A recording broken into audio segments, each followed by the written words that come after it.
nila ibinubuhay kung ano ang tinuturuan dito. Nag-embrace dito sa tinatawag na prosperity gospel. No offense, instead of finding God in going to church.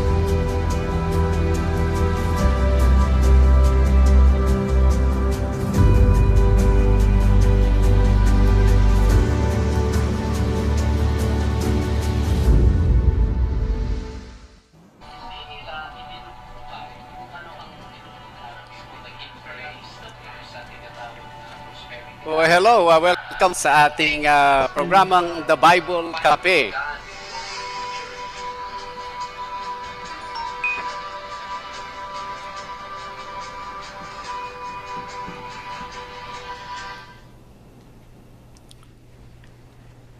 Well, again, welcome po sa ating programang The Bible Cafe. Si Pastor Ram Gambo po ito ng Calvary Chapel, Baguio City. But in the meantime, nandito po tayo sa Las Vegas satellite studio natin. Welcome po. Welcome sa ating Thursday episode ng Bible Cafe. At unang-una, salamat sa ating Panginoong Yahweh. At nagbigyan po tayo ng another day, another episode na we can continue. Ito po ang ating ginagawang ministeryo o ministry na tayo nakakapag-aral sa salita ng ating Panginoon at tayo ay nakakapag-interact, tayo ay napapag-usapan natin even ang mga different topics na importante po sa inyo. Kaya we continue to engage, hindi lang po manood, kundi send us your question. Believe me, or believe us na we will not hindi importanteng question na naipapadala ninyo. At just try to question po. Hindi po ito debate or we will try to do ito in a healthy way. Ayan, yan po ang Bible Cafe. We wanna build this community, Filipino community, na kung saan ang lahat ng iba't ibang aspect sa buhay natin, physical, spiritual, ay pwede nating mapag-usapan sa tinatawag na civil way. Ayan, civilized na. Anyway, salamat po. At again, ito po si Pastor Rameses Gamboa dito. Sa inyo, magandang gabi. Kung saan man po kayo nanonood, it really doesn't matter. Importante, nandito po tayo at live dito sa Facebook.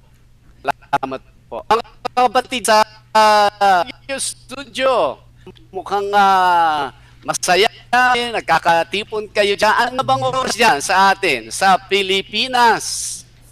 Hello po, Pastor. Bali, ang oras po dito sa Baguio City ay Bible Cafe time na po. Ayan. Hi guys! Welcome po muli dito sa programang Bible Cafe. Ang Bible Cafe po ay hatid sa inyo ng God's Church, Calvary Chapel, Baguio City in cooperation with Leader News Philippines. Ito po ay mapapanood nyo sa ere sa ganap na alas 8 po ng gabi hanggang alas 10 po ng gabi. Nawa ay samahan nyo po kami sa Thursday episode po ng Bible Cafe at nang sa gayon ay marami po tayong mapag-uusapan sa gabing ito. Right now, just send in your questions, mga personal na na-encounter nyo dito sa pagbabasa nyo ng Bible and even sa inyong personal walk bilang isang Kristiyano ay most welcome po yung mga tanong po ninyo. And also, your comments and also your greetings for us to know na kayo po ay kasama po namin dito sa programang ito. And even right now, welcome po everyone. Good evening dito sa Pilipinas, dito sa Baguio City, and good morning naman po dyan sa US of A. Tama po. Good morning po, Pastor, at lahat na nandyan sa US. Good afternoon din nga sa Gulf countries at magandang gabi po sa lahat ng mga nanonood at sa mga viewers po sa gabing ito. Sister Wilda po. Yes. Ayan, magandang gabi po mga ka-Bible Cafe. Ayan. Si Brother Joseph po ito. Salamat po sa inyong pagtunghay sa programa ito. Kayo na po ay makipagbaligtaktakan sa gabing ito. Salamat po. Ayan, to start off with our program for tonight, we are going to cover the book of Proverbs. And we are going to take up po dito sa chapter 6 and we're going to pick up po dito sa verses 16 to 19. So if you have your Bibles with you, you can also open it para alam niyo po kung saan po kami manggagaling. And right now, I would want to ask Sister Wilda to read us Proverbs 6 verses 16 to 19. Opo. Kung meron po kayong Bible dyan po, makikibasa po kayo. Basahin po natin ang Proverbs 6 verse 16 to 19. There are 6 things the Lord hates, 7 that are detestable to Him: haughty eyes, a lying tongue, hands that shed innocent blood, a heart that devises wicked schemes, feet that are quick to rush into evil, a false witness who pours out lies, and a man who stirs up dissension among brothers. Ayan, maraming salamat po Sister Wilda. And back to you po dyan sa Las Vegas, Pastor Ram. Yes, all right. Salamat. Salamat, Sister Wilda, for reading Yes po. Proverbs of the day. Wow, salamat po. At I see our friends, our viewers, they are online now. Salamat po. Again, we will everyone recognize your presence even po after ng ating study dito sa Proverbs of the day. Dito po, ang binasa po ni Sister Wilda actually are the not so good of a things sa harapan ng ating Panginoong Yahweh. Kasi seems, kung titingnan mo yung judgment ng iba't ibang tao, iba-iba yung kanilang views, ang kanilang perspectives. Sometimes you do not know who to agree with. Kasi as a tao, bias ka rin eh. Tsaka partial lang yung alam mo. And so you try to find someone, you try to find a person that is more sound. I hear echo. Hindi ba ako nag-echo? Okay lang naman, Pastor. Okay. Sa monitor natin, hindi ako nag-echo. Sa akin lang. Okay. All right then. Now, dito 5 bagay na the Lord abhors, and 2 kind of attitudes or people that He hates. Siguro dito we can say, wow, kung ito yung paningin ng aking Panginoon, the Creator, the one who knows everything, I should also consider hating these 5 things and 2 different attitudes or persons. Kaya napakagandang tingnan ito. Dahil pwedeng basis natin ito, what are the things to avoid, or basis natin ito, not to be any of these 7 things. Ano po? Alright. Ang sabi po niya, may konting echo. Can we address ang ating pong booth para ma-lessen po ang echo? Okay, Pastor. Noted po. Noted. Okay. Alright, salamat. Meron pang konti, pero pwede pa sigurong ma-workout yan, no? Yes po. Sabi po niya, these 6 things the Lord hates. Yes, even are an abomination to Him. Hindi po sila katanggap-tanggap sa kanyang harapan. Number 1, a proud look. Ano po ba ang proud look? Ang proud look ay yung para bang yung number one ay nakakataas ka to everyone, sa mga kapwa mo. Pero remember, ang proud look po is an outcome, is a product of an attitude. Kasi yung proud look yan parang yung wala kang pakialam sa pero yan ay nanggagaling sa puso. Paano magiging proud ang isang tao or magiging lang isang number one ay wala po siyang kailangan. Hindi siya he doesn't need anything and anything at all. So everyone is so less important niya. That includes God himself. Wala siyang kailangan. I can live. I can do things. I don't need your opinion. I don't need your help. I don't need your assistance. Yun po. You will end up having a proud look. But it's an attitude of the heart. Ayan. Saan po dyan sa Pilipinas, we know, pag tayo po ay we need some document. Halimbawa, punta tayo sa munisipyo at yung pipirma sa document natin ay nandun siya, nasa harapan kaniya, at ano kaya yung attitude natin sa harapan taong that we need yung kanyang signature. Alright? Diba? Maayos tayo, humble tayo, at you really are there under sa kanyang mercy. That is the opposite of a proud look. Yun ang opposite ng prideful person.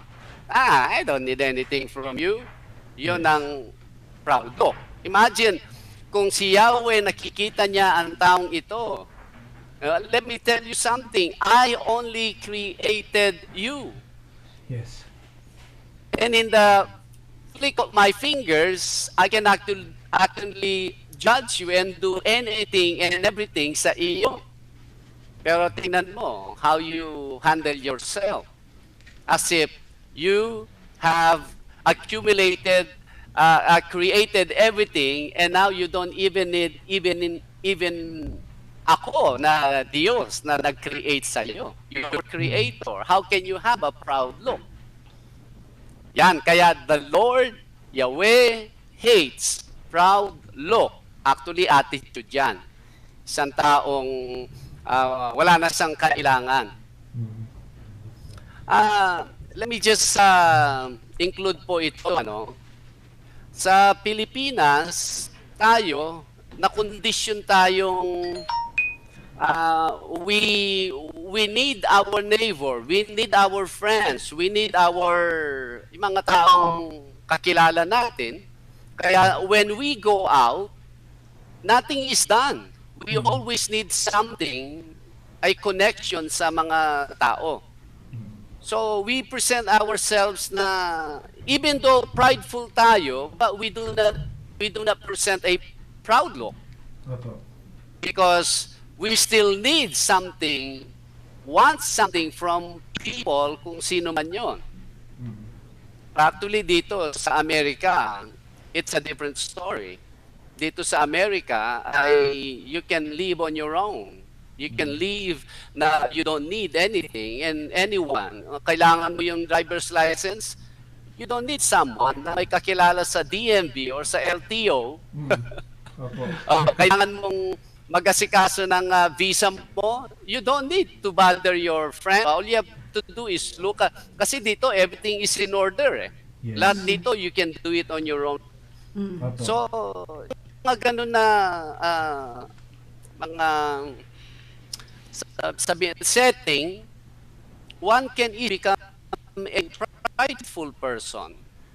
He made money. He actually was build his even the help of one.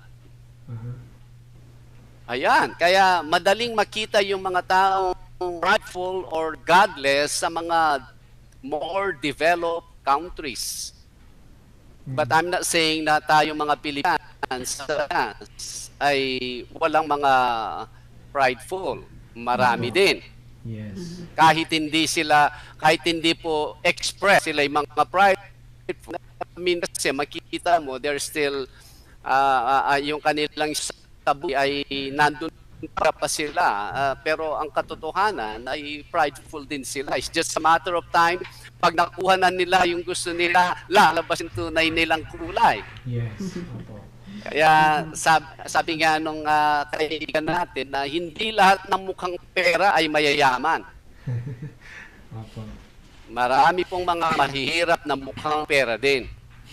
Hindi lang po sila ladlad, ika nga. Pero ito yung isang bagay na hate ng ating Panginoong Yahweh to have a proud look. Meaning, can we get a lesson out of this? Absolutely. Na anuman yung status natin sa buhay, we should remain humble under the mercy ng ating Panginoong Yahweh. It really doesn't matter. Huwag po tayong makalimot na kumaga sa Ark of the Covenant, ang una mong part na you have to deal with is the mercy seat. We need the mercy of Yahweh every single day. Dapat yun ang attitude natin. Hindi lang sa Kanya on how we relate sa ating kapwa-tao. Yes. Na opposite of a proud look, yung heart natin. No po? Now, ang sabi niya, yes, a proud look, a lying tongue. Ano po ang bakit hate ng Panginoon ng lying tongue? Yung mapagsinungaling. Well, of course, when you lie, you mislead people. Even last night's message namin sa Semi-Las Vegas, ang midweek ay yung pagsisinungaling ni King David actually misled Ahimelech, the sitting high priest, and it ended up death of many people. Kaya pag ikaw ay nagsisinungaling, mga sinungaling na mga tao, hindi kasi nagsisinungaling dito sinungaling, lying tongue. Yung habitual na sinungaling na tao. Sabi nga nila, ang sinungaling na tao, sa isang bagay na sinabi niya, 11 ay kasunungalingan. Opo. Oo nga. Yan ang lying tongue. Bakit? Kasi you are misdirecting people kung what is ano yung katotohanan No, instead na malaman ng tao, you're giving them wrong information, misleading them. Ayun ang Panginoon niyan. Because Yahweh, sa kanyang paningin sa atin, this is just like a one complicated circuit. So ngayon, pag ang circuit, dumaan yun, nadidirect mo yung other circuits into the wrong direction. Pag ikaw ay isang sinungaling na tao. Kaya, his lying tongue. Hands that shed in blood. Ayan po, kalagayan natin Pilipinas, meron po tayong presidenting wanna take care ang mga bagay dyan sa Pilipinas. Mainly, nag-start sa sa mga drug problem na. Pero alam natin, may mga elemento din na taking advantage, even killing those innocent people. Yes. Ayaw ng Panginoon yan because you are shortening their lives, not giving them chance even to the point na makilala siya. Kaya, that kind of, yung mga taong shed innocent blood, that devises wicked plans. Ayan, pusong di nila alam kung ano yung pwede nilang to plan something wicked. I believe ito yung mga taong they have nothing else to do. Very inactive sila. Sa kanilang passive times ay they think of the things that nakaplano sila ng mga iba't ibang kasamaan. So it's better to be active, lalo na sa na-involve ang salita ng Diyos, will keep us away na makapag-isip ng mga ganun na bagay. And sabi niya, feet that are swift in running to evil. Yung bang you are immediately pwede kang ma-involve sa mga bagay na masama.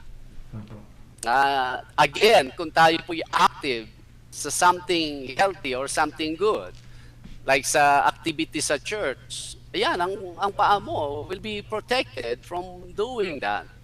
You will not end up doing things considered abomination before God. And then, again, a false witness who speaks lies. Actually, ito, for the sake of gain, you will say yes na hindi naman. You will say no na hindi naman. For the sake of gain. Ito, you're thinking of your gain kasi when you speak, when you witness something na hindi naman, paid witness ka dyan. Sabi po niya sa 19, yung last part, and one who sows discord among brethren. Now, among brethren, they're talking yung mga siyempre sa Israel, magkaka-tribo o magkakasama sa isang congregation. Pag ikaw ay nandun for the sake of fellowship, and yet ikaw gumagawa ka ng mga salita o nag-i-spread ka ng salita na mag-aaway ang mga tao o ang dalawang magkaibigan, magkapatid, he hates that. Because he loves to bring people together, yet you're doing the opposite. Actually, ng mga tiningnan natin, opposite ito ng kung sino, si Yahweh. Yes. Kaya he hates this kind of people or even mga gawain. Yes, I guess. Pwede nating ma-relate yun. Even sa panahon po natin, sa loob ng church, sa loob ng fellowship, kung ang idea mo is to make a discord, yung mag-aaway ang tao for the sake of meron kang makaside, meron kang makakampi, be careful. Dahil yan ay something na abhor. Yan ang ating Proverbs of the day. And any addition sa Baguio Studio. Ayan, maraming salamat po Pastor Ram for that explanation dito sa may Proverbs. I think lahat po ng ito ay may kinalaman po sa isang taong wicked, ang isang taong walang kinalaman po or walang kaugnayan sa ating Panginoon. I believe at one time po lahat po tayo ay either merong isang mga bagay po na nasa sa atin noon na nakasulat po dito sa Bible. And doon po sa sinabi niya Pastor dito sa last part ng just a quick one, doon sa nagkakos ng discord sa isang gawain, sa isang fellowship. Ito rin po ba yung yung naging reason that's why ang mga churches ngayon imbes na nagmo-multiply, nakapagbahagi sila sa mga unbelievers ay nag-i-split sila because of wala silang unity, may discord, tapos yung taking sides to the point na nadi-divide po yung church. Kaya imbis na nakakapag-minister yung mga churches sa mga unbelievers outside sa secular area, ay sila po mismo ay nagdi-divide. So, parang defeated po yung yung purpose ng church pagka ganon. Pwedeng yun naging reason nun. Pero actually, ang bunga ng mga issue ng ay they draw people unto themselves. Yes. Para bang yung mga tao ngayon, halimbawa, sa atin, ang ating congregation sa Baguio, kung ang any of any of the leaders na under sa senior pastor, pag yan ay nagsalita na nagdodraw sa kanyang sarili, those are the elements, those are the people actually will eventually divide the fellowship. Yes. Kaya ang role ng bawat isa, when they talk about their leader, it should be pataas. It should praise the leader. That's one way you can avoid yung issue sa fellowship. Kaya lang, sometimes people involved sa ministry, pag siya nakikita niya, meron na siyang mga galaw, mga labor, pagod, and everything, then para bang, pero ang attention ay nasa leader, but wala sa akin. O yan, magsisimula na yung, he will start to say something na parang Absalom na mindset na kung ako, actually, kung akong ganito yan, ay ganito. Yan na, parang nadadraw na sa kanya. Kaya eventually, pag nakita niyang marami nang nag-a-agree sa kanya, ayun na yun. Alis na siya. At which is actually a very, very, very wrong thing to do. Dahil ang role mo dyan is to learn, to be molded, and to be equipped. Someday, you will be sent somewhere, you are more than ready. Ayan, yan actually ang magiging cause. But actually, totoo yan. Ibig sa pananalitaan nila, habang nandyan sila sa fellowship, they're already causing discord between people and the leader.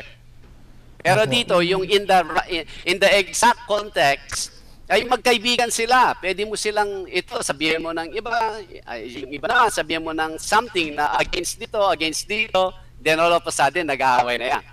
Ayun, opo. Or yes. Oo. Thank you po, Pastor. Oo. Thank you, Pastor. Pastor, you said, Pastor, about the proud look. You said that it is a product of an attitude of the heart. Yes. Opo. What if we think of ourselves more highly, we are forgetting the fact that anything good in us is the result of Christ living in us, and that the old self is still there. The flesh. The flesh. I mean, Okay. If we are still exercising the proud look, and yes, Pastor. Ay, opo, ang nawa, every now and then we stumble having a proud look, pero hindi completely kasi ang proud look siya altogether eh. Yung meron yung niya ay yun na nga, yung nabanggit ko na I don't need anything from you. I don't need anything from anyone. Including I don't need anything from him. Proud look consistently siya. Pero kung loloposade, nangingibabaw yung carnality more than the spiritual, manonotice natin yan. Kaya nandun ng banal na espiritu to convict us sa mga wrong approaches natin. Ay, oh Lord, so then we go back again and ask for God's mercy. Opo. Yun. Ay, salamat Ayan, po. salamat po, Pastor. But mostly, Pastor, yung mga taong having this proud look ay yung mga taong, sometimes sila yung mga taong may pinagmamalaki. They have the career, they have the convenience, Yes. they have the Tama. everything in life. Pero on the flip side po, marami rin po mga tao na kahit wala naman po silang naipagmamayabang sa kanilang sarili, ay they also practice this na they are also proud. I don't know kung yun po yung ginagamit nila as parang shield para hindi po sila i-ano ng kanilang kapwa. So ano pong masasabi natin? Either sa mga taong they have something na i-boast compared naman sa mga tao na they just do it because they want to protect themselves against sa pang-aalipusta ng ibang tao. Oh, well, siguro, ang hindi yun proud, kundi yun ay insecurity. Wala ka na ba? Proud look ka pa? No? Oo nga po. Yes. Kung wala na talaga, wala siyang degree o wala siyang pera, and then proud look siya. Sa Kapampangan, meron po kaming ward na mga kuto. Ang kuto, tinitiris siya eh. Tinitiris. Yes, opo. Yung, kaliit mo na, nagkukos ka pa ng perwisyo. Dalawang kuko ang nagtitiris sa kuto.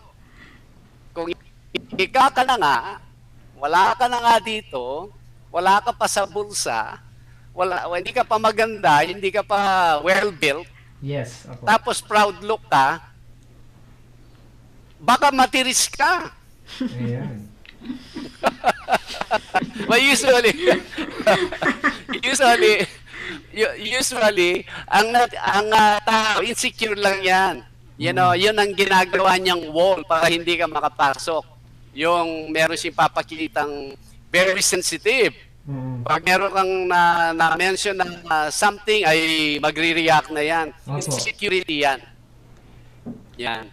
Yes, I think, Pastor, marami pong tao ngayon yung full of pretension sa kanilang buhay. Even po yung napapansin natin sa mga church attendees, marami po yung pagka nasabihan mo lang ng, or may nakita lang sila na very sensitive po sila. Pero another quick question, Pastor. When it comes to the dito po sa lying, sabi niya, lying tongue. Opo. What can you Yes. say po, Pastor, about yung mga sinasabi nilang white lie? Is it also recommended for us to do white lie na sinasabi po nila? Well, the safest to lie.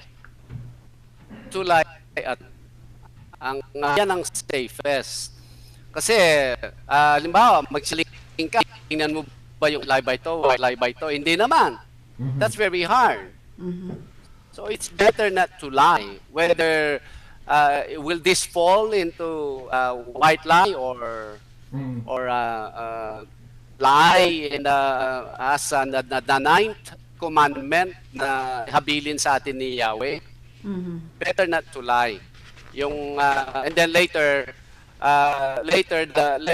let the account tells you or judge you on ano man yung mga nasabi mong hindi totoo. Pero at the moment, the safest is just not to lie. Yung mga white lies na yan ay Yes. categorize nila. Pero only Yahweh can approve and disapprove ang lahat ng mga information na lumalabas sa ating bibig na hindi naman pala totoo. Ayan. Yun. Maraming salamat po, Pastor. Any additional po or any questions po dito sa mga kasama ko? Pastor, is this the most detestable evil Mm. that we consider sa sin, lying? Lying? Ang sinasabi po dito, abomination ito sa ating Panginoong Yahweh. Kasi ang ating Panginoong Yahweh, number one, He is into order. He is into life. Para po bang, remember yung mga varicose veins? Opo. Yung mga varicose veins po, lalo na sa mga babae, commonly, ay yung ugat na meron pong isang major vein na artery na bigla siyang magpa-block somehow. At hindi na siya functional. So lahat ng mga ugat na dadaan supposedly doon sa ugat na yon ay na-block sila. So hindi sila nakakadaloy. So ang magbabolt sila ngayon, mamamaga sila. Kaya kita yung mga veins. Di po ba? So kaya nga ang mga doctors, they collapse it all together para hanap naman ng ibang, may tumatawag ba dyan? Hanap ngayon ng ibang veins itong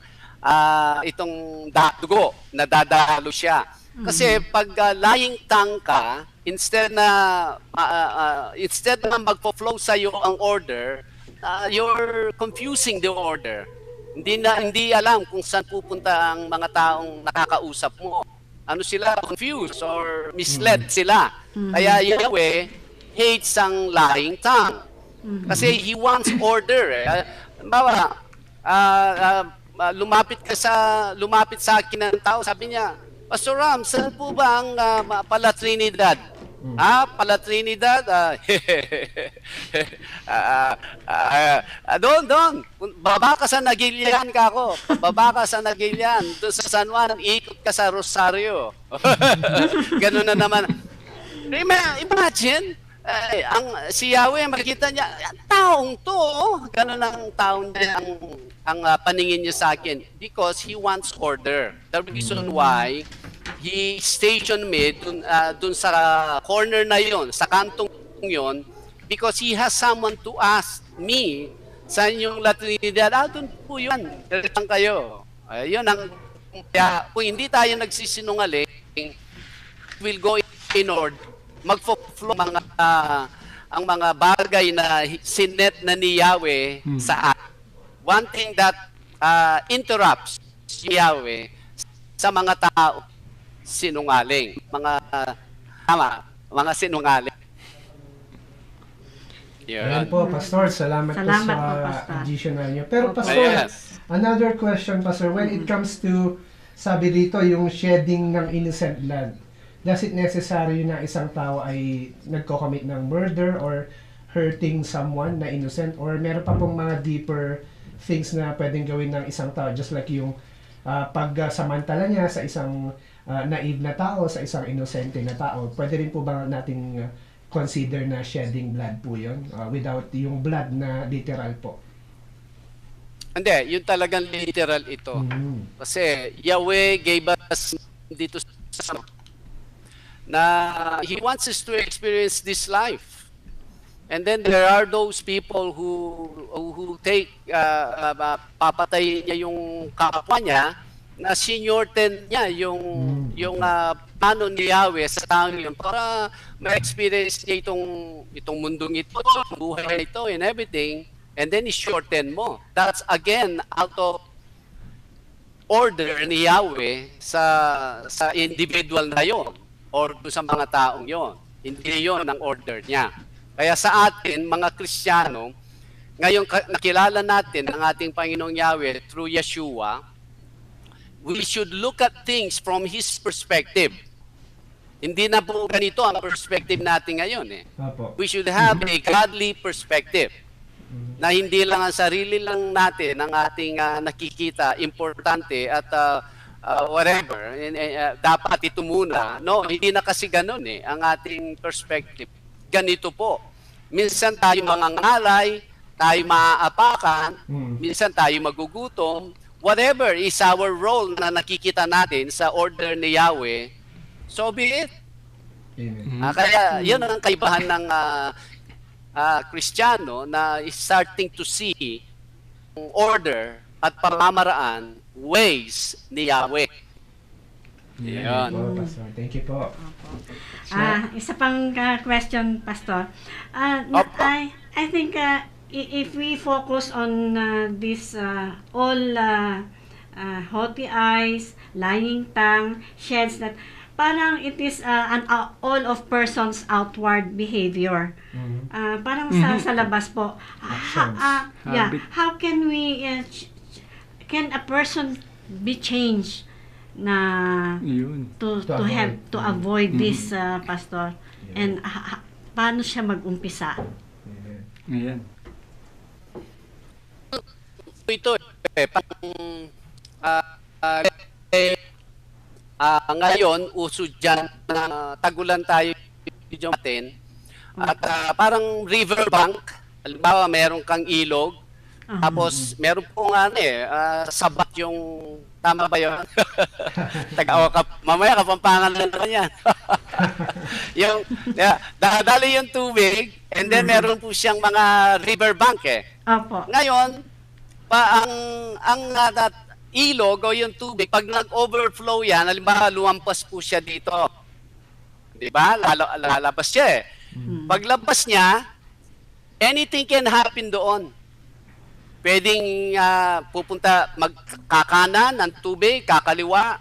Usually, yung pinakamababa, dyan mag-i-start yan Wala po siyang na direction from there. Basta lumampas siya sa riverbank niya. Ang tubig. Tayo po, bilang mga tao, makasalanan, we all different contains. We all have different na meaning dumadaloy at tayo ay container na we tendency maling po tayo. Believe ang tingtingnan panlabas. Mabait po tayo, hindi po tayo proud look, pero maganda ka. Sinungaling ito. Opo. Ayun ang nagpo sa akin. Kaya ang candidate siya to be one of these just seven different candidate po siya.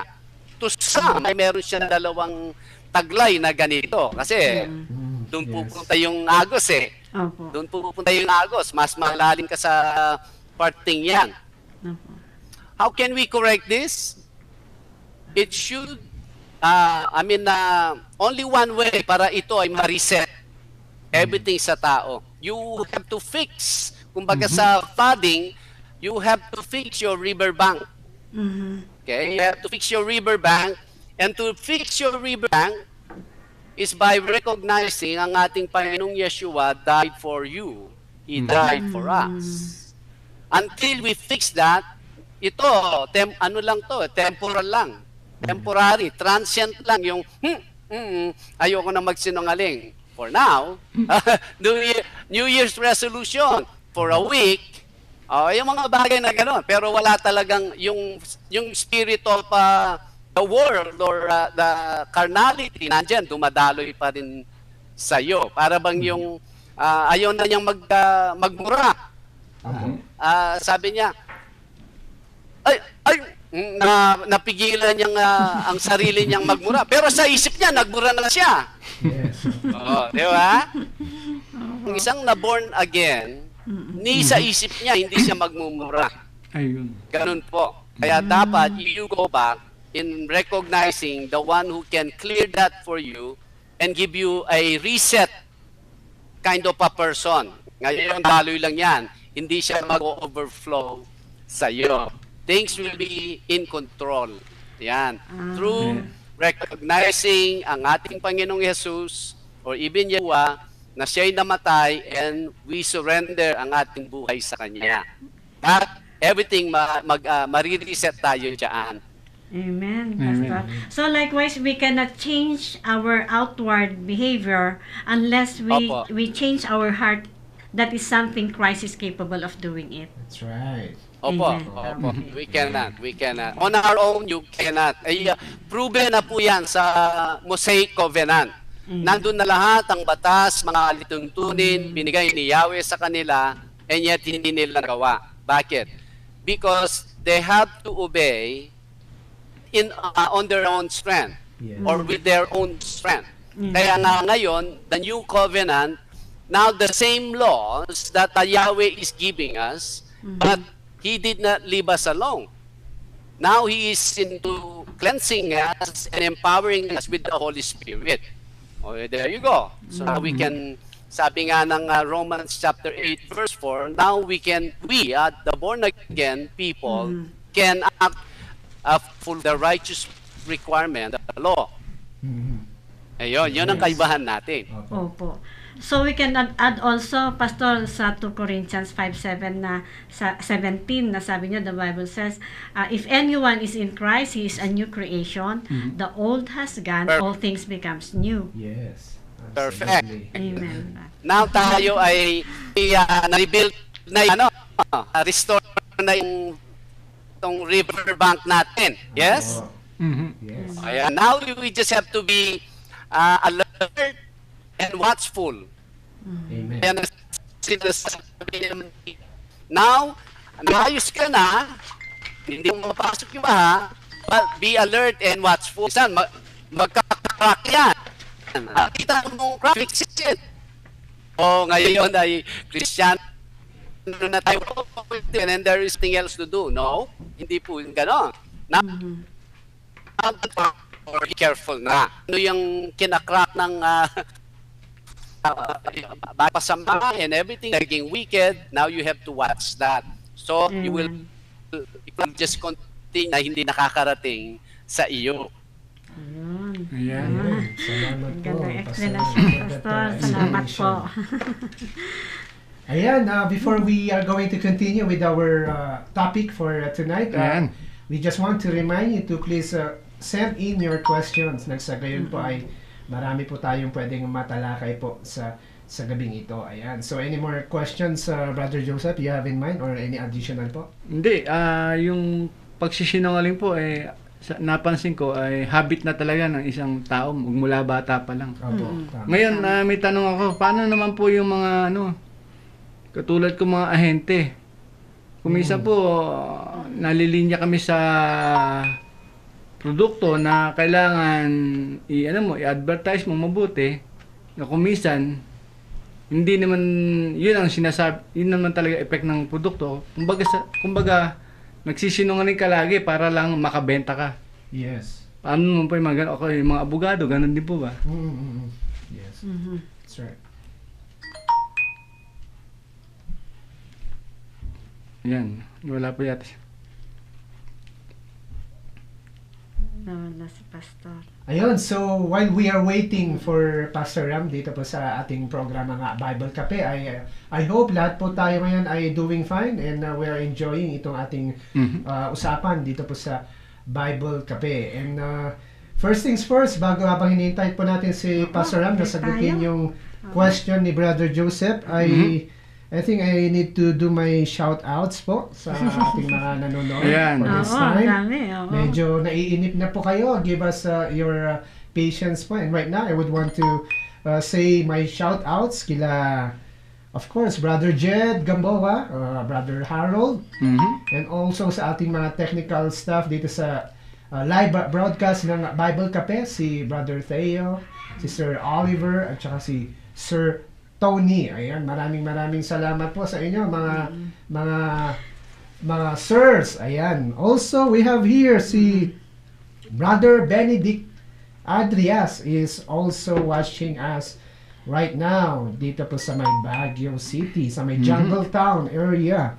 Also, si Sister Unbi So. Hello, Sister Unbi. You're not here right now. And of course, we want to extend our thank you for the food or dinner that you serve us, even with our technical friends here. Salamat, Sister Christina. And I hope this would not be the last, but this would be the first one. Ayan. And also, si Nanay Tess Rodrigo is also viewing us tonight. Sister Tess, kamusta na po kayo dyan? I hope hindi po kayo giniginaw. Medyo malamig po ngayon dito sa Baguio because of sa ulan. Sabi ko nga, sama siya kanina eh. O nga po, next time po, sumama po kayo together with Sister Wilda.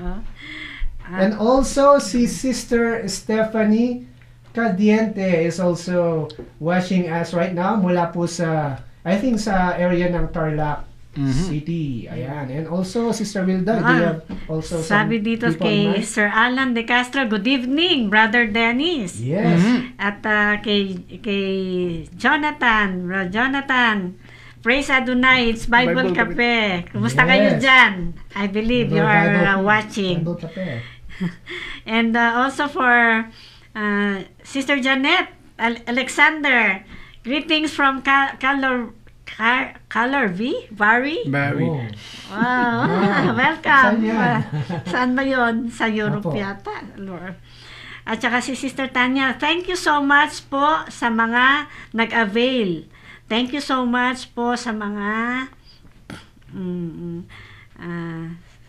Earth pa-explain. Thank you. Ayan, Brother Joseph, baka meron ka Brother rin Joseph. babatiin. Ito po, si Bot Gamboa. Good evening to the Baguio City staff. You are all appreciated. Sabi niya. Amen. Yan po. Medyo sino pa po to? Janet Alexander. Yes, Ay, I nabati think na po na-mention natin. na po. Also kay Brother JV Brave yan, dyan sa may Ambuclao Road, dito sa may Baguio City. Brother JV, kamusta ka na dyan? See you this coming Friday or Saturday, God willing. Also, Don Fernando Vergara is Yes. waving.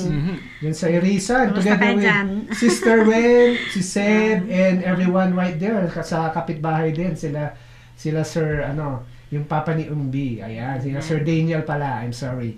Also kay David Perez. Ayan, yung pamangkin ko. Ay, nanonood ngayon. Diyan po sa may Dagupan City, Pangasinan. I believe si Manang Nor at saka si Manong Andrew and Yep. si Bong sa Trinidad, they are watching. Hello, Manang Nor. Ayan, sabi rin po ni Sister Edeline Yabot Oita, sabi po niya, good morning po. Ayan, I think good morning dyan po sa may Amerika. And dito naman po sa Baguio ay good evening. Ayan. Si Sir Cami Domingo Sols. Tama po ba? Ayan, greetings po from Lawag, Ilocos Norte. Kamusta po yung weather natin dyan sa Lawag? Umuulan rin po ba? Just like po dito sa Baguio.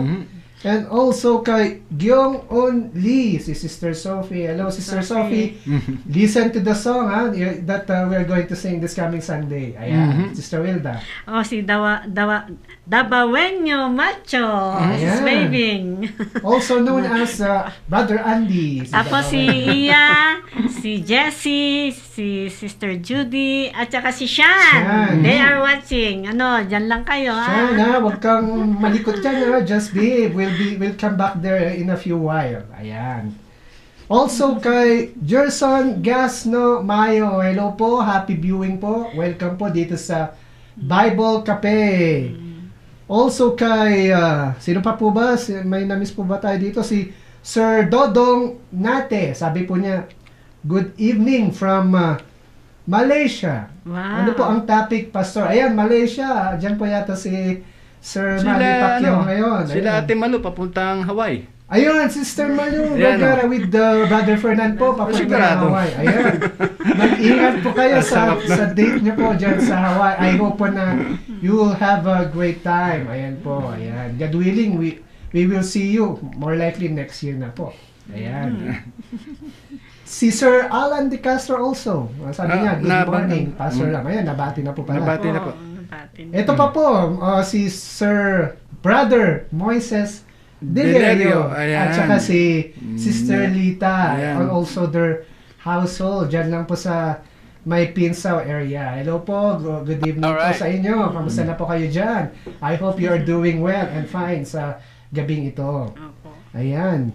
Sino pa po? Si Pastor Ray Makadangdang. Diyan po sa may Calvary Chapel, Paniki. Ayan. So Kamusta going po back kayo? po hope to see you, Pastor, sa IBS workshop this coming September. Ayan. That's right, yes. And also kay Jeffrey Roderos. Ayan. So yan po yung mga first batch ng ating greetings Apo. for tonight. At babalikan po natin yung question ni Brother Joseph, yung hanging question po niya kanina na ibinigay po natin kay Pastor Ram. Brother Joseph, pwedeng pakiulit mo yung katanungan mo kay Pastor Ram? Ayan, Pastor, nandiyan ka na po. Ayan. Oo, pero Hindi. pwede bang bumati? Sige po, go ahead, buwan- Pastor. Alright. Mukhang busy yata tayo dito. Nakalimutan natin si Pastor. Sorry po. Oo. Meron din po kayong guest speaker nandito. Ayan. Okay. Anyways, of course, I wanna greet again my sister, si Bot Gamboa, watching us. Bot, Kamusta po? welcome once again, yes. Also kay my ate, si Chat Gamboa. I believe it's either she's watching now or she will watch according kay Bot. Maya pa Abak, Keratamu, kapatid. At kay Raymond Gamboa. I wanna greet him on. Yes, Maya pa Abak. Also kay Sister Lily or si Donnie or Mieta Senisa. Yan. I Wow. wanna greet you. Good evening dyan sa KM5, Asin Road, San Luis. Yes. Ayan, nandyan po sila. Kay May, na nasa Bulacan, good evening, Sister May. What do you call this? I heard na maulan dyan sa inyo at keep safe Yes. Nag-uulan pa ba sa atin dyan sa Baguio? Yes po, Pastor. Opo. It's still raining. Wow. Nagre-rain Okay. po. Dito po, tuyong-tuyo kami. Anyway, si Sister Mina dyan sa may dinalupihan na Bataan, Sister Mina, salamat for watching us. Yes, confirm si Ate Chat, my Ate Baby is watching under some Gusto kind po. of name. Oh, yes, that's a first time ni Wow. Ate Chat. Welcome po Yes. sa Bible Cafe. Tama. Salamat for being with us. O yan, basically yun ang mga natin, ang mga viewer ko dito na I do wanna greet. Ano po yung tanong, Brother Joseph? Apa. Pastor, ang pagsisinungaling po nagiging habit na po magmula bata, ano? Ngayon po, marami po ako nakitang na born again, tumanggap sa ating Panginoong Yeshua o Panginoong Jesus, na ang naging trabaho ay maging ahente o maging abogado, ganyan po, no? Hindi po maiwasan na magsinungaling para ma-promote lang yung produktong binebenta nila. Ano po ang masasabi niyo ron? Oh well, yan ay tanong na third party. And we've been doing ang Bible Cafe for number of years. Ngayon lang po ito na i-broadcast online. But it is our experience na ang mga tanong, it's kung kumbaga yung talagang kalagayan ng tao. Pero pag third party siya, ay whatever is our suggestion will remain suggestion. At sila, hindi naman alam na we are suggesting a solution dun sa kanilang mga ginagawang mga iba't ibang bagay tulad ng pagsisinungaling. Unless they asked us themselves, then we can approach. Pero we cannot solve all the wrong things dito sa mundong ito. We can actually make a difference kung ang tao will give us a question right here, right now. Na meaning, meron siyang time to listen kung ano ang pwede niyang gawin to make para maitama niya yung kanyang buhay. But we cannot solve all problems. Last night nga, at the closing of our midweek service, I was able to hear itong prayer request ng isang attendee at wow, ang kanyang concern ay so much. Gusto niyang masolve ang lahat ng problema sa mundo. Wow. I don't have time to pray for all that. You were given 2 minutes to pray at gusto niya ipagpe-pray ang lahat ng problema ng mundo. How can you solve yung lahat ng problema ng mundo? The same thing po dito. We wanna tackle yung mga issue one by one. Particularly yung kalagayan ng ating mga viewer mismo. O even tayo mismo. If this is our issue, let's bring it on the table. Pero we cannot solve yung problema ng ating neighbor. He's not even watching. Wala siya dito. Baka magiging pakialamero lang tayo, pero wala naman pakinabang yung wisdom na i-flow ng ating Panginoong Yahweh sa atin. Apa. Ayan po, Pastor. Maraming salamat po. Any, ano po, sa Proverbs before we go on to our first question po for tonight, Pastor? Any thing that you have? Wala na, but I wanna welcome si Brother Ed Mosqueda is watching us. Brother Ed, good morning. Let me know.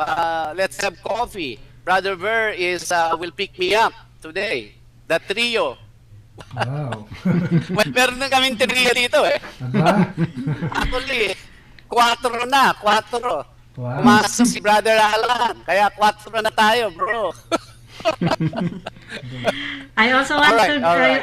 Pastor, I also want to greet Christine Minesio Galinato. He's watching from Bakersfield, Wow. USA. Ayun. Christine, Yeah. kumusta?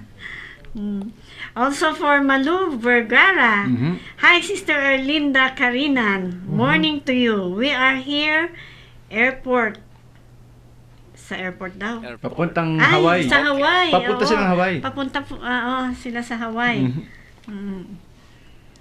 Ayan po, Pastor. So we are up to our first question po for tonight. If you may po, pwede pong basahin, Pastor. Opo. Kaninong Pastor, galing po ito kay Sister Tanya. Okay. So, ang question po niya, Pastor, goes like this. Pastor, pa-explain po ang new heaven and new earth. Nung bata po kasi ako, akala ko po ang forever na destination ng tao heaven or hell lang po. Pero as we read po yung Revelation, parang ang final destination pa rin po ng tao ang earth. Pa-explain po, Pastor. Salamat po. Yan po yung katanungan ni Sister Okay. Tanya. Thank you, Sister Tanya, for that wonderful question. Yeah. Yes. So, okay. Can you hear me well? Opo. Yes, Pastor. Can hear you Okay. now. Opo. All right, salamat. Ang heaven and earth. Let's go from where we are. Diba? Kung dito po tayo ngayon, and then pag say na-rapture tayo, di ba? Pag na-rapture po tayo, you do 7 years. After ng 7 years, second coming. Or after ng second coming, the millennial 1,000 years will start. Opo. Okay, 1,000 years na the devil will be bound sa bottomless pit. For 1,000 yon. After 1,000 years, marirelease siya, will try to deceive people, and then after deceiving some, will try to rebel against God, against Yahweh. Michael Archangel will destroy them. Alright, pag na-destroy na sila, there's no more evil altogether. Tatapon na siya sa dagatang apoy, together with the false prophets, false teachers, and all his dominion, even the demons. Opo. Now, ang naiwang tao dyan, yung hindi sumama sa kanya rebelde, plus yung mga saints na kasamang bumaba ng ating Panginoong Yeshua, will all possess a glorified body, and then the great fire will happen dito sa mundo. Now, everything will be burned to the atikabok na lang yan. Dust. Ash pala, ash. Ano sa Tagalog yung ash? Abo. Abo. Tama ba? Now from the abo, now susupot ngayon. Magsisimula ngayon ang mundo. Yan, lalabas na ngayon ng grass. All over again. That is the new earth. Yes. Okay? Lahat ito masunog talaga eh. So, tayo, we will live here sa new earth na ito ay wala nang bakas sa mga sa buhay na ito. You will see a ruin na building na luma. No, lahat yan masusunog kasi. It's a great fire. It will burn everything and everything dito. And then ang susulpot ngayon, yan, ang mga grass, yung mga flowers, mga trees, that's the new earth. And that's where we will live forevermore. Now sa new heaven, that I do not know. I'm not sure exactly how to describe that, but obviously he will also change above us. Pero ang alam ko lang, ditong new earth, that will happen. Yun. Opo, Pastor. Salamat po, Pastor. Pero one follow-up question regarding sa question po ni Sister Tanya. Ano po ba yung magiging parang picture nung new heaven and new earth na makikita natin ng mga taong at the end ay maniniwala pa rin sa ating Panginoong Yeshua, ating Panginoong Yahweh. Is it the same po nung create po na ating Panginoong Yahweh yung paradise dun sa time ni Adam and Eve? Alin, I'm sorry. Yung ano pa sir, yung parang yung environment po nung magiging new heaven and new earth. Does it also parang identical po sila nung create ni Yahweh yung paradise nung kung saan si Adam and Eve ay namuhay nung create po niya si Adam and Eve? Is it the same with the new heaven and new earth po, yung environment po, like yung mga animals ay nakakalaro ng mga bata, yung snake and everything? Well, so hindi malayo dun sa arrangement in garden, because all along that was the plan of Yahweh sa tao. Nandun yung lahat ng kanyang lahat yung mga mga herbs, mga plants, fruit, ang mga even na hindi ganon. It will be something beautiful. Yeah, it will be something beautiful, whatever Yahweh prepared for us. Right now, we can only assume and imagine. But pagdating na doon, I know for sure, it's gonna be so much more. Ayan. Ayan, so more likely, Pastor, parang pag ini-imagine ko yung New Heaven, New Earth, parang magiging vegetarian po lahat ng mga mga nagde-dwell po siguro doon, I think. Ayan, so any more additional po or questions sa aking mga kasama for tonight? Wala pa po.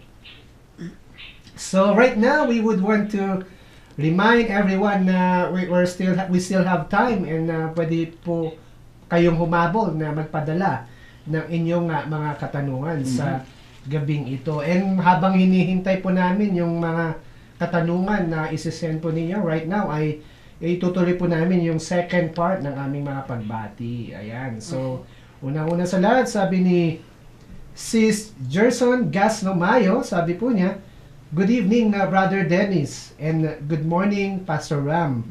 That includes si Sister Wilda and Brother Joseph, of course. Good evening. Magandang makinig sa salita ng Diyos. Ayan, indeed, it's such a privilege na tayo pong lahat ay nakakarinig ng salita ng Diyos.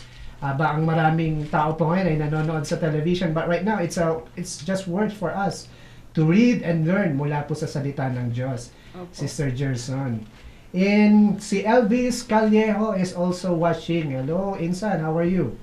And also kay Sister Joanna Marie Garcia Paulmino. Hello, sis. Ito po yung sister ni Sister Raquel, biologically. Raquel, yeah. Opo. Yes. Si Brother Don, it was already greeted po kanina. And also si Sister Beatrice Ana Pala. Hello, sis. How are you doing? I think bakasyon pa po ng mga students right now. I hope that you are doing fine sa gabing ito. And also, si Ma'am Bot Gamboa pa sir, mayroon po siyang comment. Pwede ko pong basahin. Opo. Sabi po niya, Sure. Good evening to the Baguio City staff. You are all appreciated. Maraming salamat din po, Sister Bot Gamboa, sa inyong patuloy po na pagsubaybay dito po sa Bible Cafe. At kami pong lahat dito ay na-encourage to be here day in, day out para po sa glory ng ating Panginoon. And also, here with us, Sister Wilda, sino pa po? I think wala hindi ko na i-ano rito. Si Ma'am Maggie Camacho Pilawen. I think taga saan po kayo, Ma'am Maggie? You can comment kung taga saan po kayo. But for now, welcome po sa Bible Cafe and happy viewing po. Also kay Aldwin Aviles Callejo, dyan po sa may Kabanatuan. Ayan, kalugar po ni Brother Joseph. Also, sino pa po dito? Ang hindi ko nabasa. Pastor, may katanungan dito. Exclusive sa inyo po, sabi ni Brother Ed Mosqueda. Anong oras, Pastor? Is Brother Bear treating us for a coffee and bagel? Ayan po, Pastor. Sagutin niyo po siya. Ayan. Oh. Also kay Ma'am Aw Masangkay. Sabi po niya, Pastor, Sister Wills, God bless you. Sabi po niya. Ayan. Pastor, baka meron po kaming na-miss dyan ng mga pagbati. Mm. Wala naman. Namin na na menyo si na-mention si na po lahat. Domingo, Yan. si Shoals. Apo. Nabati pa. Hindi pa po, Pastor. Okay, Ate Kami, maganda sa inyo. Nasa Ilocos, si Sami for her, si Mother Luz, may Yahweh will give you strength, grace to handle palagayan ni Mama Luz. Salamat for being with us and also for believing sa ating for sharing the program to audience. Salamat po, Ami. You are our prayer po. Yes, si Sister, I see here po dito ating screen. I think Meron pa, Pastor, sa isang kay Benedict Adrias. Yes. Meron siyang, sabi niya, good evening po sa lahat. Why does a religious sector practice repetitive prayer? Did they get this practice from other type of religion? Thanks po. Ayun. Okay. Yung tanong, Sabi po, why does a religious sector Okay. practice repetitive prayer? Ulit-ulit. yung paulit-ulit Opo, na prayer. Opo. Even in the Bible time ay naging ugali na yan o naging practice na. Actually, kung hindi yung mga Pharisees, mga Sadducees, I believe ang mga Pharisees, sila yung minention ng ating Panginoong Yeshua nang sabi niya, when you pray, do not pray like the Pharisees. Sa kanilang paulit-ulit na pag-mention, ay thinking sila ay masasagot yung kanilang pinagpipray. Well, alam natin ang mga Buddhists, they also do that. Pero something na process ng mga evangelical Christians na actually galing din po sa mga Buddhists. They still do it and hindi nila alam that is not actually biblical.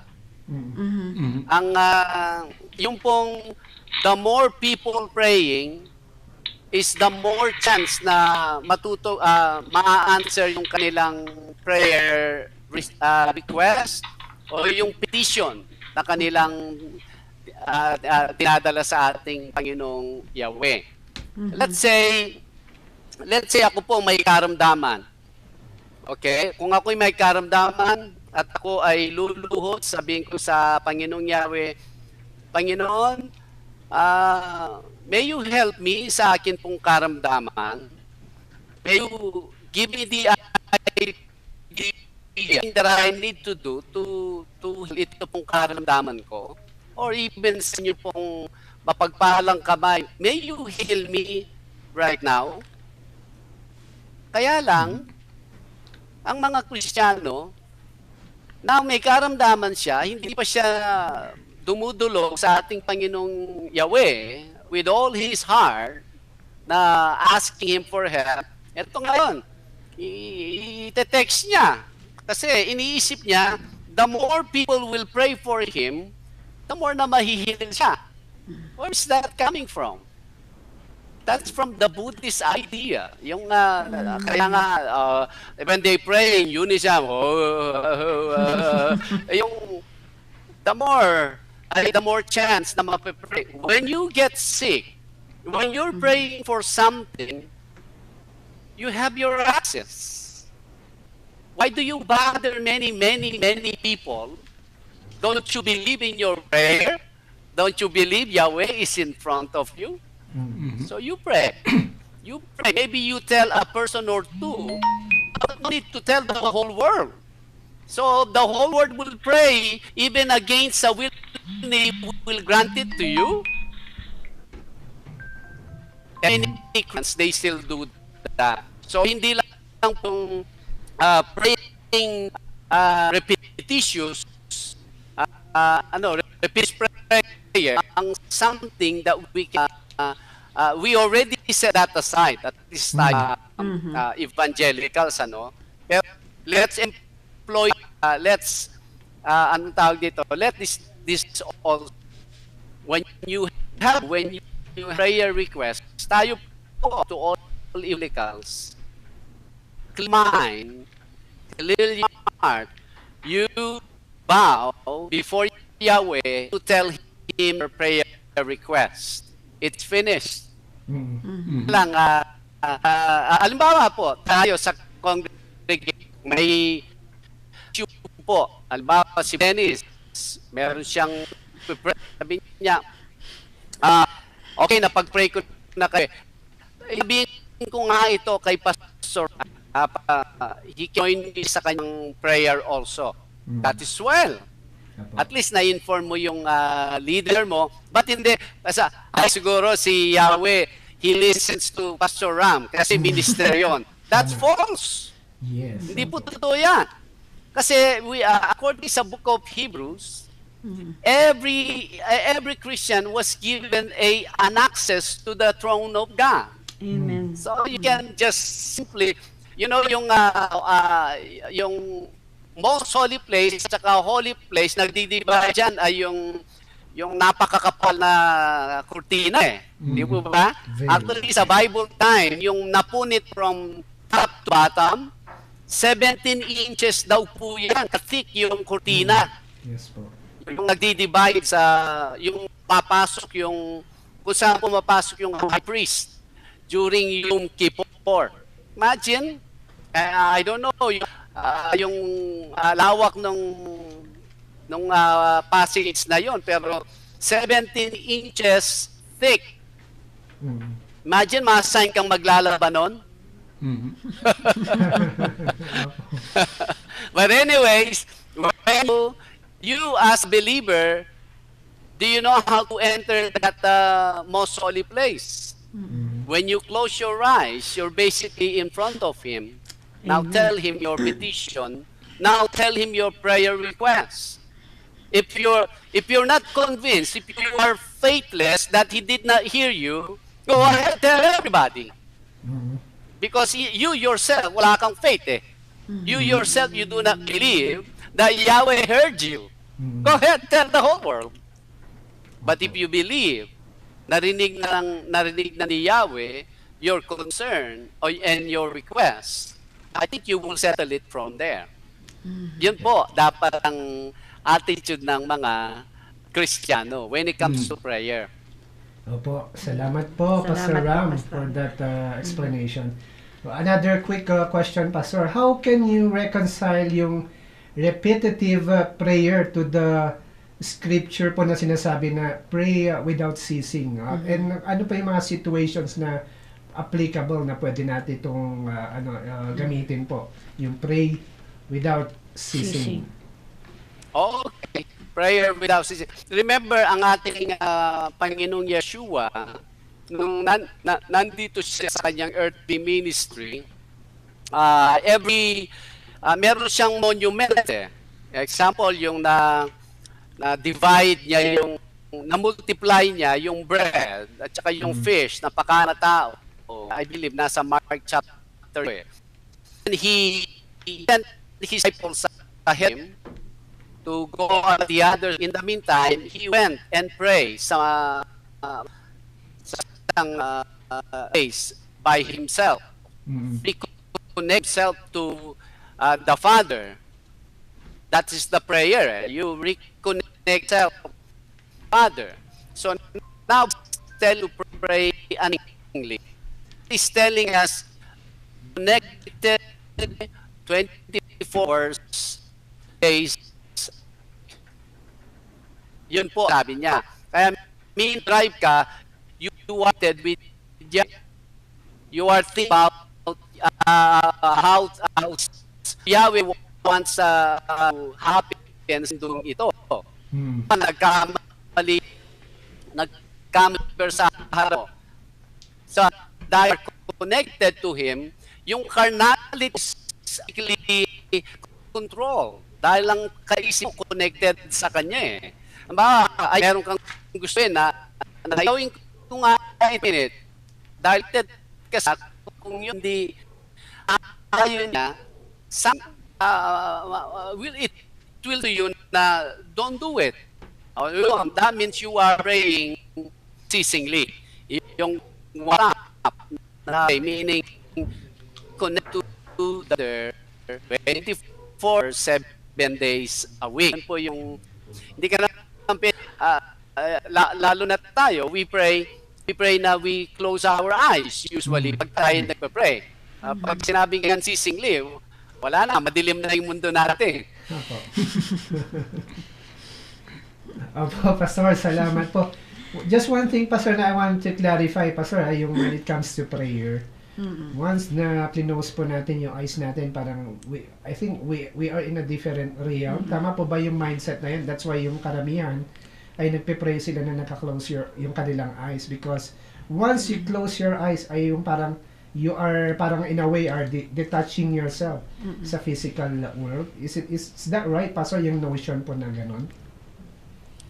Kasi pag when we close our eyes is makakapag-focus tayo more than naka-open ang ating mga mata. But even though namulat na kumbaga bukas ang ating mga mata, tama ba 'yon? Yes, po. Kahit na bukas ang ating mga mata, make sure your mind and your heart and spirit connected to Yahweh. Hindi po nag-i-stop 'yon. Kaya alam mo yung prayerful people you talk to them. When you talk to them, you look at their eyes. Inaano mo nila, na-absorb nila. And they're trying to fit that kung ano yung connection nila kay Yahweh. And then they will respond to you according to yung nakukuha nilang guidance from Yahweh. It is also consistent sa sinasabi ni James na quick to listen and slow to quick to listen, slow to speak. Isn't that the person who is prayerful? Hindi yung prayerful, nakaluhod ka at 3 hours or nakakulong ka sa room at 3 hours. Not necessarily. Ang prayerful person is constantly connected siya kay Yahweh. Opo. Ayun. Ayun, so maganda po pala, Pastor, na in every churches, hindi ba dapat po natin nakaligtaan na meron po tayong mga prayer warriors and intercessors. I think yun yung isang bagay na nakakaligtaan ngayon ng mga churches. That's why parang marami po mga atake na sometimes it can make a church apart. So yun po yung pinaka-importanteng shield natin against schemes ng enemy. And when it comes to prayer po, meron pong sabi rito, parang prayer request. Opo. Sabi po ni Mama Awa Masangkay. Oh, that's my friend. Formerly kasama ko po sa trabaho. Sister Au. Hello po, Ma'am Au. Sa Saudi. And they are watching now. Sister Au. Welcome. You're watching. Opo, sabi po niya, Pastor, if we can also include this in our personal prayer. Sabi po niya, Sister Wills, please pray for healing of Rose Lazaro, son, Mark Guico Lazaro. Thanks po. So, it's a prayer request po. And sabi rin po niya, si Sister Minda Martinez Porlahe. Yun. Sabi po niya, Sister Wills. Welcome, sis. Wills, praise God for giving Him glory through sharing the gospel by using social media. I think this is one of the best way for us to evangelize yung salita ng ating Panginoon sa pamamagitan po ng being available dito po sa social media. And one way po na pwede niyo pong supportahan ang Bible Cafe is for you to be able to subscribe sa Leader News Philippines. Pag nakapag-subscribe na po kayo, like Bible Cafe, and also kapag part na po kayo ng Bible Cafe, you can share it sa inyong mga friends over Facebook. Ayan. Amen. Sister Au, Sister Minda, keep watching. Yan. Salamat po. Ayan po, Pastor. Not only watching, you can also share ito sa mga lalo na diyan sa mga kapwa Pilipino po natin. Nasa Middle East po ba sila? Opo, Sister Au. Yes. At present siguro mga alas 5 o'clock doon. I think, Sister working ka, no? Afternoon shift. Kasama ko po sa Oh. trabaho, no? Wow. Happy viewing po. Happy Yes. viewing, ha? Andiyan ba si Vilma? Alright. Ayun po, Pastor. Now, Sige po, Pastor. sige Go po. ahead. now we have si Sister Angeline Ursabia Yes. is watching us, kapatid. Welcome. Kinakatatamong program. Thank you for not only watching this program but passing this on, sharing it to your friends. Salamat. Kumusta na po? Concepcion. Ayan. Anyways, eto, may chat, texted or commented, "Hello, Pastor Ram, this is Ate Chat." Oh, yan, oh. Oh, welcome. First timer. Ate Chat. One time we had Ate Linda, Sister Hermie, Ate Hermie, Bot, si Juliet, and then ikaw na lang yung ngayon Ayun. you just come in. We'll tell everybody tomorrow, Friday's episode, manood kayong lahat.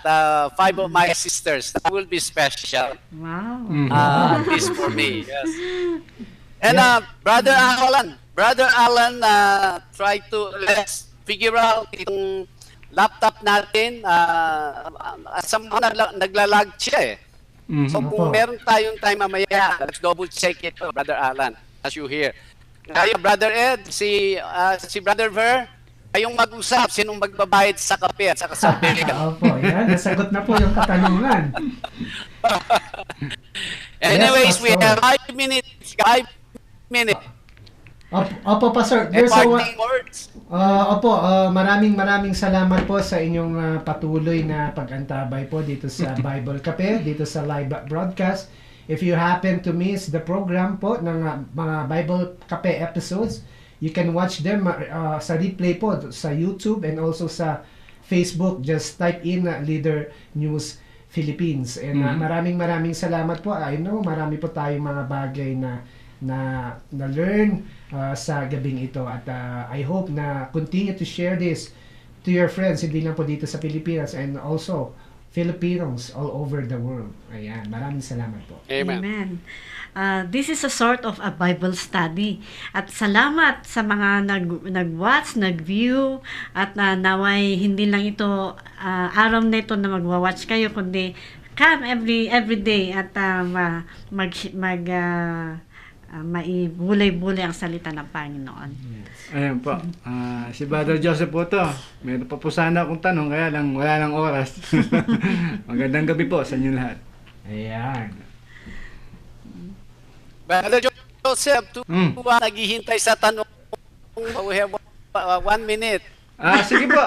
Hindi, regarding po sa sa kasinungalingan. Ayan. Regarding po sa kasinungalingan to.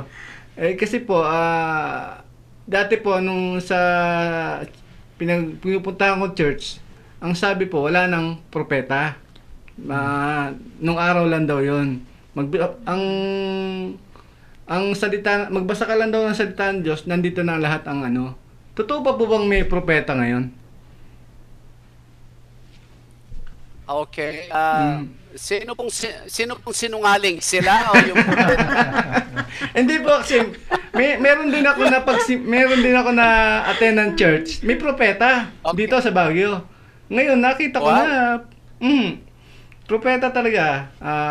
Maitim nga yung propeta eh. Kaso May balbas ba? puro kasi nungalingan po sinasabi. Nanguhula po siya. Para manghuhula siya, hindi siya propeta. Kaya natanong ko lang. False witness. Okay. Mhm. So yung propeta. Mhm.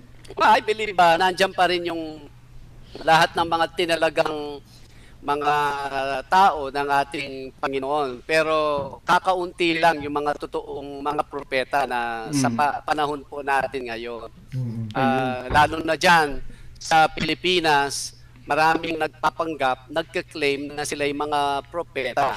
Mahabagnawa ang Diyos sa kanila pag sila ay paluin ni Yahweh or bago bago niya ibigay yung kanyang final judgment sa kanila.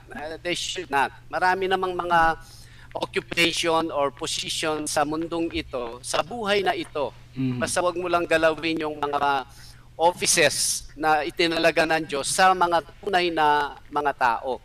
Sila, kaya nga dyan sa Pilipinas, one time, meron akong naatinan na isang pagtitipon na pastor. Ang speaker, nag-start po siya, ang sabi niya, actually, hindi lang ako isang pastor, kundi apostolos din. At sabi ko, hindi na pala pastor to, apostolos din. Ayun na yun. Ang unang pumasok sa kaisipan ko is, may I go out? Ika ako nga, ako elementary pa. May I go out? At after I go out, I will not come back and listen to the nonsense na sasabihin nito, kako. Why would you brag? Why would you claim an office? Tayo po lahat ay nagiging daluyan ni Yahweh. You can function as a prophet at times. You can function as an apostle at times. You can function as a teacher or a pastor sometime. But unless He gave you the office, don't say that you are. Na ako isang apostoles, ako isang propeta. That is nonsense actually.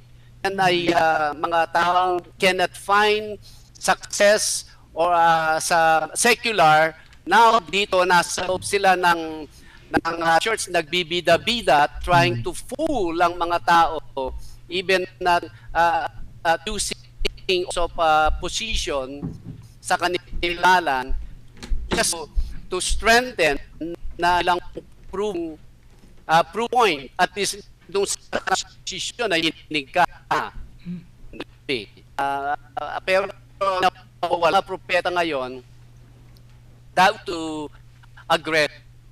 There are prophets now these days, pero I would like to meet tunay na office na ngayon. Pero meron pa po. Hindi ko mawala sa surrounding natin. Sabihin, wala ng mga apostol, mga propeta. Kadalasan kasi mga fake yung surrounding natin. Pero meron pa po. Meron at meron pa. Teacher, meron pang pastor. Therefore, nandun pa rin yung mga other offices na itinalaga ni Yahweh. Ayun po, Ayun. Brother Joseph. Salamat po, Pastor. Nasagot din. Sabi niya, i-reserve daw niya next week. Ay, Maling propeta kasi nakita ko eh. Okay. Baka bakit yung narinig nyo, hindi propeta, pakete. Yun na nga po, Pastor. Salamat po, Pastor. Okay. Salamat, No. Pastor. Salamat. Okay, salamat. Meron tayong andito si Grace Gamboa. Anyone Hello. knows Grace Gamboa? Opo. Di niyo po kamag-anak, Pastor Gamboa? I do not know, pero for now, apelyido ko siya. Oh. Sabi niya, this is Ate Chat. Ay, hindi ko, tama ba? Opo, si Ate Chat. This is Okay. Ate Chat. Hindi, itong sabi niya, we're having our children, Yes. VBS. Okay, tama. Si Sa Ate Chat. Hope Church. Sa Hope Church this week. Church. Very good, very good. Okay. Alright, salamat kapatid. Alright, so that, Brother Joseph, Salamat po. meron ka na ba parting words? Alright, okay na yan? Okay na po. Pastor, pahabol lang, si Kat at si Ma'am Aubrey Tinapngan ay nanonood din. Ayan. Alright. Welcome po. Sa Pahabol ating, din, Pastor, si Bro Ariel Enriquez. Wow. Di ko lang alam kung Opo. saan sa Gulf country, pero welcome. Nagwa-watch din siya. Yes. Welcome po. Salamat for watching us at the moment. Sige po, as we open this episode, looking at Proverbs chapter 6, verses 16 to 19, ito yung mga bagay na kinamumuhian ng ating Panginoong Yahweh. He abhors these things because they are the opposite of who He is. Yung order niya is already set here But this kind of and this kind of attitudes, he hates because they go against sa kanyang order, sa kanyang mga bagay na mga things that he wants to accomplish for our betterment, for our life. Kaya nawa, we learn sa natalakay po natin kanina, namely, na ito, ayaw niya yung proud look. Whatever you have, however wealth you have, do not have the attitude that I don't need anything from anyone. He hates that.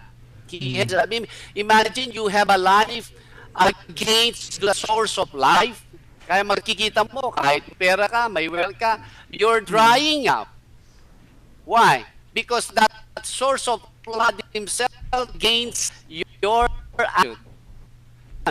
Kaya naman po, ang whatever, kung tayo katalino, or kaganda, or kayaman, we have an attitude under the mercy of God every single minute, every single natin sa buhay na ito. Well, He's not as you. That means you're starting to suck yung life, yung source na kanya. Makikita mo, you're well, buhay ka eh. Hindi yung para kang nagdadry dahil you place your period. Hindi, wala ilangan anyone. And then continue din yung maling that is against his order and all hands that shed innocent, binigyan niya ang bawat atin allotted time, days na mabuhay, may experience itong kinrate niya, then ito yung mga tao, they cut it short. He hates that. He devises wicked plans. Kung tayo magpaplano man, hopefully in accordance sa kanyang circuit or plano dito sa mundo. And then feet are swift in running to evil. Kung tayo ay invited to do something evil, hang on. Get busy in doing things that is pleasing to Him. Mapoprotect po tayo dyan. A false witness who speaks lies para lang ikaw ay umaman. Kanina, na-mention si Brother Joseph na mga ahente, yung mga lawyers, kung anong klaseng occupation, kahit engineer, alam natin, sa mga contracts, Pilipinas, any project ay merong involved na anything that you can make the project flow, kung sino man agency o tao ang pwedeng makorrupt. That is also a form ng false witness to speak lies. You can actually place your signature that you're speaking, pero hindi naman talaga yun ang ginawa ng mga tao sa isang given project. Yung mayaman ka, ikaw ay you're having a good time, nakakapagbakasyon ka, but tingnan mo yung mga project, sira-sira. Hates that. And one who sows discord among brethren. Ikaw lang maging mabango sa mga tao, and yet itong mga taong nakakausap mo, nag-aaway naman sila. Don't do that. God hates that. Yun ang ating naging opening kanina sa ating Proverbs of the day. Salamat po sa inyong time, sa inyong panonood, pagkikinig, at salamat din po sa inyong pagtitiwala sa amin, believing on what this program can serve sa ating mga ka-Pilipino, and that by sharing sa inyong mga friends. Salamat po. Until sa susunod na episode po natin. Ito po again, si Pastor Ram Gagawa ng Calvary Chapel, Baguio City, momentary or temporary. Dito po ako sa ating Las Vegas Satellite Studio. As we always say, mabuhay po tayo sa pangalan po ng ating Panginoong Yahweh. Everyone, Shalom. Shalom.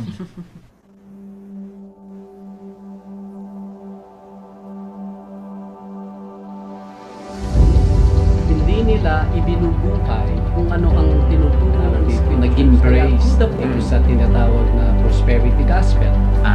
No offense, instead of finding God in those